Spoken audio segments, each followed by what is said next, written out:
Hey, what's going on? If you want to get a complete system that makes melting fat easy and is 100% automated, then I want you to go to the link that's on the bottom of your page right now. YouTube doesn't let me make that link clickable, so you're actually gonna have to type it into your browser, or I also put the copy of the link in the description so you can click on that or type it into your browser. Alright, for now, enjoy the video, and after you're done with this video, make sure to go to that link to get a complete fat melting system. So check this out. I know it's going to sound crazy, but this is a technique on how you're going to be able to eat fast food and still stay fit. And the benefits to this is endless. I mean, first of all, you're going to save money. You're going to be able to go out and eat with your friends, no matter where they're going to eat, and still stay true to your eating plan and your lifestyle. You'll be able to go anywhere in the world, anywhere around your neighborhood, and still stay consistent. And that's the goal, is consistency, and that's going to lead to a better body and that automatic six-pack. Exactly. This program is not tailored around you having to cook all your meals in advance or cook every meal in the kitchen. We're really going to make it so you can succeed anywhere. Whether you got to go to a quick restaurant in between, during your lunch break, a little takeout, or where you're going out for a birthday or going out for dinner with your family and friends.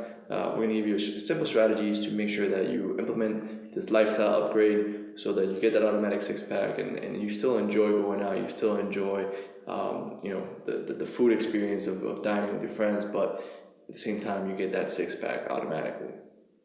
And one of the biggest things, and I would like to say actually the biggest, the concept you need to understand to be able to go out and eat fast food fast is to be assertive. And let me correct this, eat fast food fast. When I say eat fast food, is we're going to be able to go out to restaurants, and we're going to try to stay away from our generic fast food restaurants, but all the restaurants are, estimated through the research that we've done, 200,000 table-side restaurants now in America, and the number's always climbing. So there's so many, and they're so easy to get to.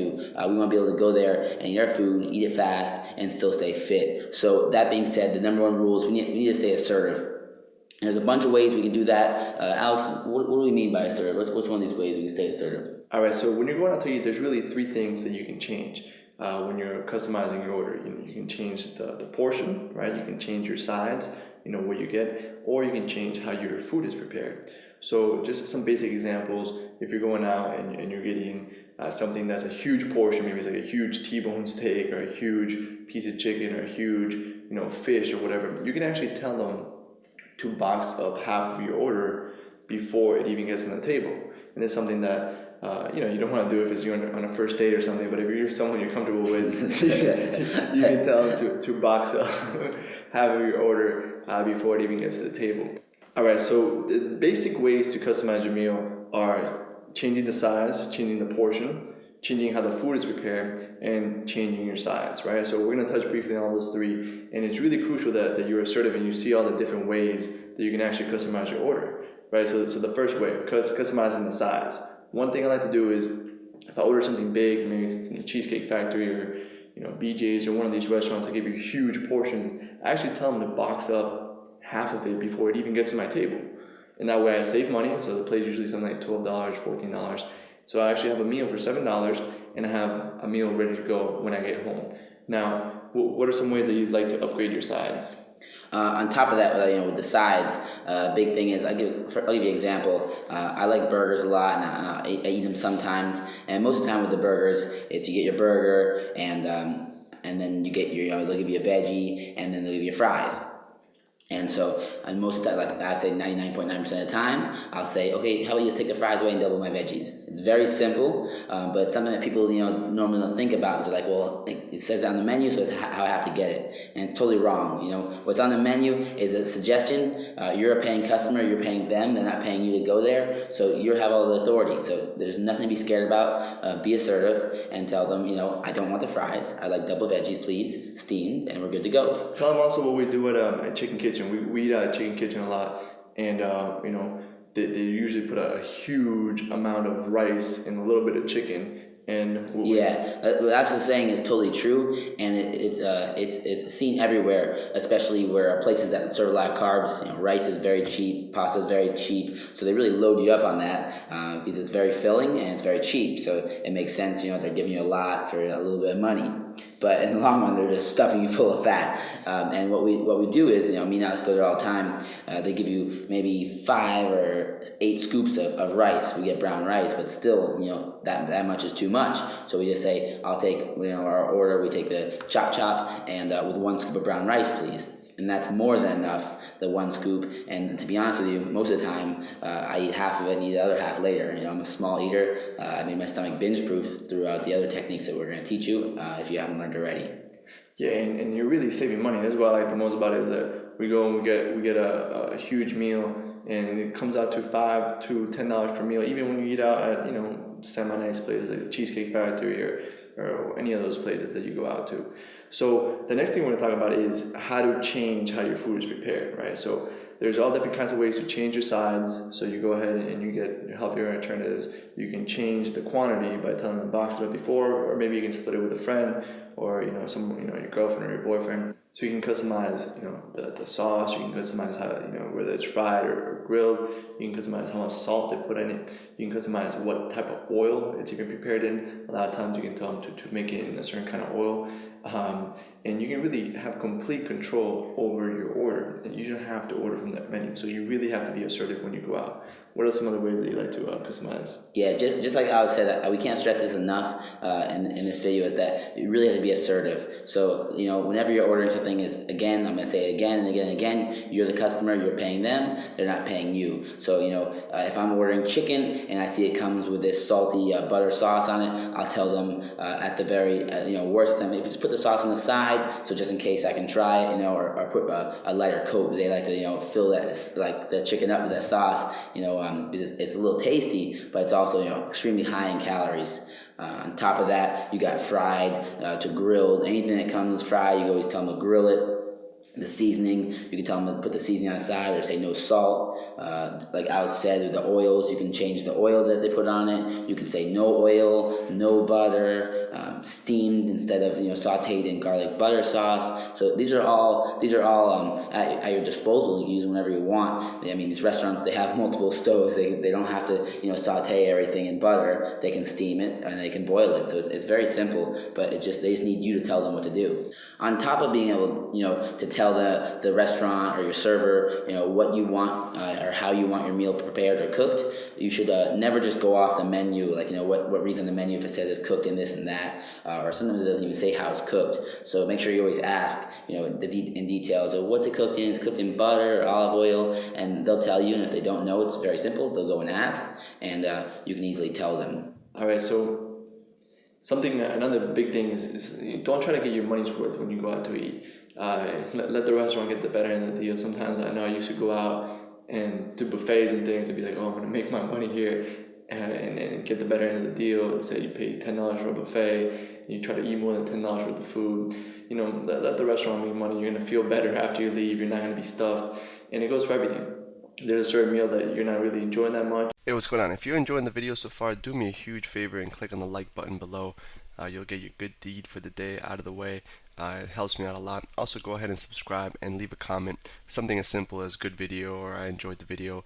It really helps me out with YouTube. Alright, here's the rest of the video. You know, feel free to not finish it and leave it there and maybe get if you don't eat that many calories, you can even maybe enjoy a dessert later. A little tip is, if you really, this is want to be one of your Ben meals, you can choose between either, if you really like an appetizer, if you really like a certain drink, or if you really like a dessert, I would choose one of them. If you're going out and bending, be like, you know, what would I enjoy most right now? A certain drink, would I enjoy a certain appetizer, or, you know, the certain dessert. And especially if you don't eat the whole meal because it's not that good and you just get enough to where you're satisfied, you can enjoy a piece of dessert and as one of your Ben meals, if you will.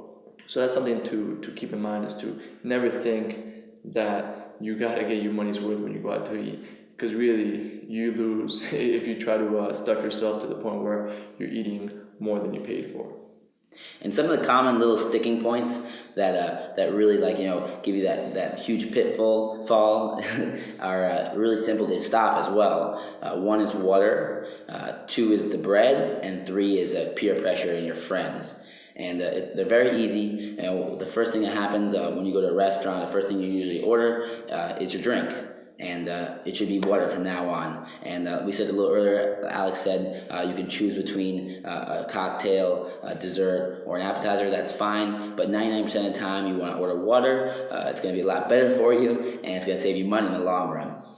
On top of that, you want to deal with the bread. Now, when you're going out to dinner, most of the time you go to a little fancier restaurant, they're going to bring you bread. And it's very easy to stop this. All you do is when the waiter comes or the waitress comes and asks you for your drinks, you tell them, leave the bread in the kitchen. We don't need that. Because that bread's there, you're gonna eat it eventually, and you're gonna keep on snacking and snacking, and before you know, the whole basket's gone. So we don't want to do that, and these are very simple things to cut 400 or 500 calories out of your meal, and you're gonna still trim down on that belly fat. Yeah, and the next common thing that really messes people up is dealing with peer pressure, right? So you'll go out and you got this new lifestyle you're doing, and maybe the friends you're going out with are ordering beers and they're ordering all these fried appetizers, and maybe they'll comment on what you order, and you got to ask yourself, is it worth a little bit of them cracking a joke on you? Is that worth dying fat, or dying without getting the body that you want, or feeling like shit, you're like complete shit in 30 minutes to an hour? So you gotta decide, is this little ridicule worth, kind of as an experiment, anybody that really makes fun of how you're eating, kind of look at their body and see if you want to adopt their mindset and their eating habits. If they have a body that you love, most likely they're not going to be ordering all kinds of crazy fried foods and beers and things that are going to make them feel crappy in 30 minutes.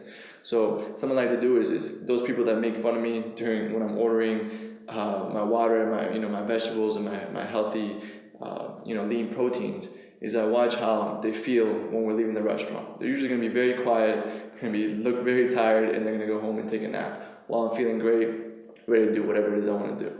So remember to not focus on that moment. Think 30 minutes ahead. How are they going to feel 30 minutes from now compared to me when I do follow this program and this lifestyle and I feel great? And even in the future too, how you're gonna feel in 1 year, 2 months, 3 months, and 2 weeks, with your six pack, and how they're gonna feel not with their six pack that they say they don't really want, but the reason they're saying that is because they don't feel like they can get it, and now you have the tools to do it. Yeah, and when you're ordering, do exactly that. Like maybe the food that you're ordering on taste is maybe a 7 or an 8 instead of a 10, but also measure how it's gonna make you feel from 7 to 10. When you're walking out of the restaurant, and then a week from now, a month from now, a year from now, where you're gonna be. So yeah, the food, you can order something that's a 10 in that moment for those 5 minutes while you're eating it, but then your insulin spikes, all the blood goes to your stomach to digest, and you have to go take a nap. You get a shot with a tranquilizer dart, and you're about to go take a nap. You're about to go into serious coma, where you can't even think clearly, you're dumb, you're slow, and you just have to go to sleep. There's no other way around it. You have to use all your resources now to digest instead of do whatever it is you want to do. So some simple tips, some simple things to avoid. Now we're going to give you an actual ritual that you can practice when you go out to eat. And it starts off with, before you go out to eat, first thing is obviously remember to have your snack 2.5 hours before. So if you're going out to eat with your friends or whoever at 9 p.m., make sure that you ate at 8:30. Before, so that you're not starving when you get there. Exactly. And honestly, you can, if you think, it depends where you're going, but if you eat, you gotta also calculate the time for the food to come out. It's gonna take around 30 minutes to 40. So really, your snack you should be having it around an hour and a half to 2 hours before you go out to eat, to calculate for buffer for the time that the food's gonna come out in. Yeah, and just like Alex said, you want to make sure you're staying with your snack. And again, we should never be starving. You should never go to a restaurant starving. You should never be starving, period. When you're starving, your emotions are going to get higher, and you're going to be more likely to order something bad or eat impulsively, and 5 minutes later be upset. So if you maybe miscalculate your time a little bit, and you start getting really hungry, remember we have all our techniques. We have our craving crusher technique. We have our 6-pack paper, and we're thinking the future, and we're not thinking being in the present, and then 5 minutes later being disgusted with ourselves. So we never want to be starving, and for some reason that you are starving and you do your craving crusher, you always got that glass of water that you can pound down, and it's going to hold you over until your food or your appetizer gets to you. Yeah, so first part of the ritual, make sure you have your snack ready, right? You have your snack about an hour and a half, 2 hours before, just to kind of buffer for the time the food's coming out. Second thing you want to do is whenever you get a chance, when you get to the restaurant, read your slip of paper. You should have it in your pocket on you at all times. Remind yourself of all the benefits you're going to get from this lifestyle upgrade, and how it's not just about getting a six-pack, how it's going to influence and improve every year of your life. So get associated, make those pictures of everything you're going to gain instead of everything you're going to miss out on by not having a beer, not having this fried appetizer or whatever. So really focus on everything that you're going to get. Kind of become aware of all the pictures that you're making in your head, and make sure you're focusing on the pain of eating the fried food instead of the pain of not eating it. Remember, you're in complete control of those questions you ask and the focus you get. So what's next on the ritual? They went ahead and they looked over the craving crusher, they drank the water, and they went ahead and had the snack. and so you've done all that, you've prepared, you've gotten yourself ready to get to the restaurant. Right now you're about to order, and the biggest and most important step whenever you're eating at a restaurant, depending on no matter how fancy it is to be assertive. And that assertive covers everything that we've talked about earlier in this video, about your portion size, about the sides, what kind of sides you're gonna get, how much. It goes over everything, what's gonna be prepared with your meal, how your meal is gonna be prepared, what's gonna be on it. So assertive covers everything, and if you can just understand that again, they're serving you, you're not serving them, and they're giving you a service. You can be assertive as much as you want, in a polite way. I know some people get scared, it's like, I don't want them to get mad at me, or I don't want to spit in my food. You're polite, you're just asking simple questions, you're asking it in a nice way, and they're going to do it for you because they want to make you happy, and the restaurant wants your service again. Really, one last tip I want to leave you with is, remember that these big franchise restaurants, they make all this money not because they're stupid, right? The menu is geared specifically to draw your eye to their most profit foods, which usually are the unhealthiest. They want to trigger you to get the desserts, so they have all these big pictures of desserts, and they'll even sometimes have it on the on the little corner here. They have the dessert menu, they just leave it out there. So know that they're trying to trigger you, those primal instincts, and be aware of that, and really reading the menu. Look over the subheads. Find the lean protein section, whatever it is. Skip all the pasta sections. Skip all those sections that are just full of carbs. And when you're reading the menu, sometimes now they even have the fit section and the low carb section, whatever. Just go straight there and read over that. Make your selection. Be assertive, like Jason just said, and avoid getting triggered by all those pictures. Remember that how you're going to feel in 30 minutes is more important than those 5 to 10 minutes of pleasure while you're eating this low quality food that's really their highest margins. Restaurants make most of their profit with the pastas, with the desserts, because they're so cheap to make, and they have a high margin. So avoid those at all costs. Make sure you do the bend but don't break. So you have a checklist with all these tips below. You'll create this ritual and start becoming more and more automatic as you go out. More often, you'll just become autopilot to order the water, to customize your order, to be assertive, and maybe you'll find 2 to 3 restaurants that you'll go to most of the time that you really enjoy, and you'll know everything that they have there, so you won't even have to think about it after a while. You'll just be able to get your healthy meals that you enjoy, and it'll become automatic. Hey, real quick, one more thing before you go. I want to make sure you know that there is no correlation between how hard you work and how much fat you melt, or how much muscle you build. All right, there's enough science, enough data out there that there's absolutely no correlation between hard work and results. All right, there's a difference between movement and achievement. All right, if you want to learn my best tips, what I call the 5% hacks that allow you to get maximum results, maximum fat loss, maximum lean muscle gain, I want you to go to the link that's on the bottom of this page, or you can click on the link in the description. All right, you're going to get a complete system for melting fat in an intelligent and streamlined system. I'll see you there.